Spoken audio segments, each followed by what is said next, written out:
வையகத்தில் வாசனை பூக்களோடு வளர்கின்ற தாவரங்கள் வண்டுகளுக்கு வாய்சுவையான தேனை தருகின்றன. வையகத்தினோருக்கு வறுமையை நீக்குவதற்கு வயிற்றுக்கு தேவையானவற்றை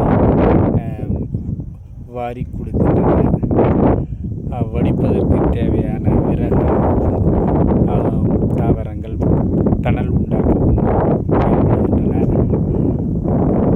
இவ்விதமாக தாவரங்கள் இந்த தரணியில் மனித குலத்தை தழைக்கை செய்து கொண்டிருக்கிறது.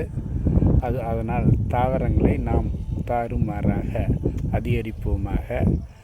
தாவரம் அதிகரிக்க நாம் சுவாசிக்கின்ற ஆக்சிஜன் காற்று அதிகரிக்கும். ஆக்சிஜன் காற்று அதிகரிக்க அகிலத்தோருக்கு அவனியோருக்கு நமக்கு ஆயுள் அதிகரிக்கும். ஆக்சிஜன் குறைய ஆயுள் குறையும். அங்கத்தில் உடல்களில் ஏதாவது உடல் கோளாறுகள் உருவாகும். இப்போது தற்காலங்களில் வனங்கள் எல்லாம் வாழ்விடங்களாக மாறிக்கொண்டிருக்கின்றன. தாவரங்கள் அழிக்கப்படுகின்றன. அதனால் தாவரங்களை அழியாமல் காத்துக்கொண்டு நாம் வாழ்கின்ற சூழ்நிலை மண்டலத்தை